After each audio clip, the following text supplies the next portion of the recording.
इतने में उन्होंने क्या किया, उन्होंने पिस्टल निकाला अपने जेब से और मेरे भाई पे शूट कर दिया उन्होंने। उस फायर के बाद उन्होंने और 2 फायर किए, ईयर में किए वो दोनों।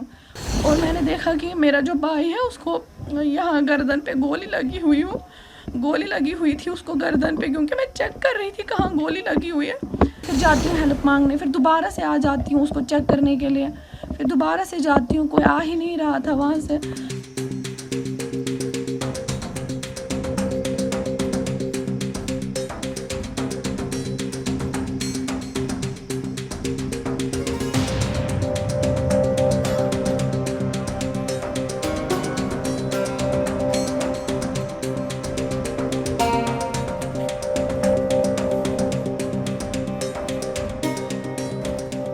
मैं जब ऊपर नमाज़ पढ़ने लगी तो मेरा भाई उठ के नीचे आ गया, मामा को पहले बोलने लगा मुझे खाना दो। मामा ने बोला कि बेटा रुको, नमाज़ पढ़ेंगे फिर सब साथ में खाना खाएंगे। तो मामा नमाज़ पढ़ने लगी, मेरा भाई बैठा हुआ था रूम में। इतने में मेरी मम्मा बोल रही है कि मैं भी सुन रही हूँ ऊपर से, क्योंकि दरवाजे खुले पड़े थे, कोई आ रहा है गेट से, और गेट की आवाज़ भी सुनाई दी। मामा उनको ये खिड़की खोल के बोल रही है बेटा आप कौन हो, बेटा आप कौन हो, बेटा आप क्या करने आए हो, क्योंकि उनका फेस पूरा कवर करके था तो वो नहीं बता रहे थे हम क्या करने आए हैं, कौन है। और मेरी मम्मा उनको देख ही रही है तो वो मेन दरवाजे तक पहुंच गए जहाँ से अंदर आने का रास्ता है। उन्होंने जब उसको पकड़ा, अब बस खोलने की बारी थी, तो मेरी मम्मा ज़ोर से चिल्लाने लगी चोर आ गए, चोर आ गए, चोर आ गए ऐसे। तो वो वहाँ से वापस मुड़ के बोल रहे हैं कि अच्छन चूर क्या, ऐसे बोला उन्होंने, अच्छन चूर के कश्मीरी में बोल रहे थे।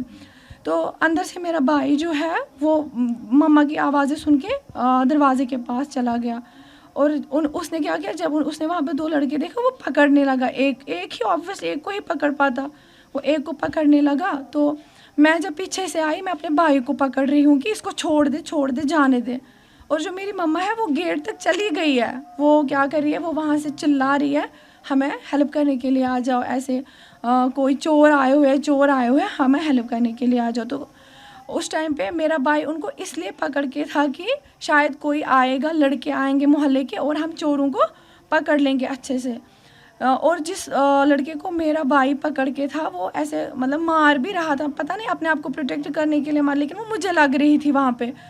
तो उन्होंने क्या किया, जो दूसरा वाला स्टैंड था वहाँ पे उसने काम किया, वो मेरे भाई को मतलब ऐसे धक्के दे रहा था प्रोटेक्ट करने के लिए उस वाले बंदे को।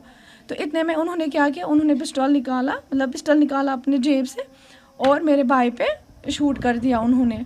तो इतने में ये भागने लगे ज़ोर से, मैं इनके पीछे देख रही हूँ कि ये भाग रहे हैं। उन्होंने पहले गेट खोल के ही रखा हुआ था, मैं देख रही हूँ कि ये भाग रहे हैं। तो उनके पीछे बैग जो 2 थे, छोटे छोटे, बड़े नहीं थे बट वो शोल्डर वाले 2 बैग्स थे उनके पास। और बात ये हुई कि मैं अपने भाई को ऐसे खून में लथपथ देख रही हूँ और मैं चिल्ला रही हूँ कि हमें कोई हेल्प करने आ जाओ। और उन्होंने उस फायर के बाद उन्होंने और 2 फायर किए, ईयर में किए वो दोनों। उससे क्या हो गया कि जो हमारे यहाँ से नेबर्स हैं या गांव के लोग हैं उनमें दहशत फैल गया कि बाहर गोलियां चल रही है, ताकि कोई हेल्प करने के लिए ना, और आया भी नहीं उस टाइम कोई, क्योंकि हर किसी को अपनी अपनी ज़िंदगी बहुत प्यारी होती है, नहीं आया कोई। बहुत टाइम के बाद क्या हुआ कि मैं कभी अपने भाई के पास आ रही हूँ, उसकी सांसें चेक कर रही हूँ चल रही है कि नहीं, फिर जाती हूँ हेल्प मांगने, फिर दोबारा से आ जाती हूँ उसको चेक करने के लिए, फिर दोबारा से जाती हूँ, कोई आ ही नहीं रहा था वहाँ से। और मैंने देखा कि मेरा जो भाई है उसको यहाँ गर्दन पे गोली लगी हुई थी उसको गर्दन पे, क्योंकि मैं चेक कर रही थी कहाँ गोली लगी हुई है। इतने में क्या हुआ, मैं फिर से चली गई हेल्प मांगने। इतने में मैंने देखे लड़के आ रहे हैं हमारे नेबर्स, तो उन्होंने क्या किया काम, उन्होंने मेरे भाई को वहाँ से उठाया और लेके गए वहाँ तक जहाँ से गाड़ियाँ निकलती है, क्योंकि यहाँ मेरा बाप तो था नहीं, बड़ा भाई भी था नहीं, तो कोई नहीं, हमारे पास उस टाइम बाइक थी, हम नहीं निकाल सकते थे उनको कहीं।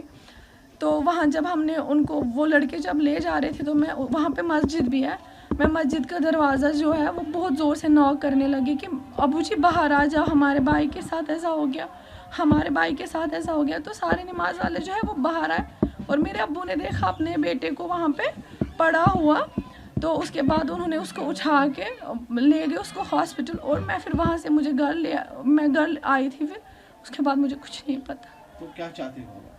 हम ये चाहते हैं कि हम ये पता करवाने चाहते हैं कि वो लोग आकर है कौन, क्योंकि ऐसा भी तो नहीं चलेगा ना कश्मीर में कि अब लोग आके घर में लोगों को मारेंगे।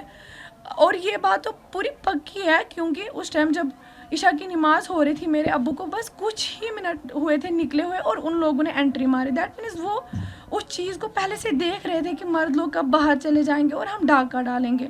और मैं ये श्योरिटी के साथ बोल सकती हूँ कि वो डाका डालने वाले थे, क्योंकि उससे पहले ही मेरी कैचमेंट हुई थी, जो कि कंसर्न फिर रहता है मतलब पूरे इलाके में कि अब सोना होगा, वो होगा, ये होगा, उस चीज़ को लेके।